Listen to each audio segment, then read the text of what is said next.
बिस्मिल्लाहिर्रहमानिर्रहीम। अस्सलामुअलैकुम वरहमतुल्लाहि वबरकातुहू। आबिद राजा चैनल की तरफ से आज मैं अपने दोस्तों को बहुत ही प्यारी दुआ पढ़ना सिखाऊंगा। नबी अकरम सल्लल्लाहु अलैहि व आलिहि वसल्लम रमज़ान अल मुबारक से पहले ये तीन दुआएं सबको सिखाया करते थे। पहली दुआ है बिस्मिल्लाहिर्रहमानिर्रहीम, अल्लाहुम्मा सल्लिमनी लि रमज़ान। ऐ अल्लाह मुझे रमज़ान के लिए सलामती अता फरमा।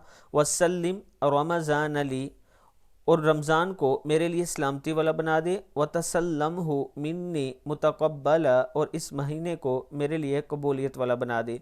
सदक़ल्लाहुल अज़ीम। अल्लाह ताला हम सबको इस पर अमल करने की तौफ़ीक दे। इसके साथ मैं अपने दोस्तों से गुजारिश करूँगा कि रमज़ान अल मुबारक में हम राशन वगैरह गरीब लोगों में तकसीम करते हैं। आप दोस्तों से तावन की अपील है। मेरा व्हाट्सअप नंबर ईजी पैसा और जैज़ कैश नंबर 031250000987 है। सदक़ल्लाहुल अज़ीम।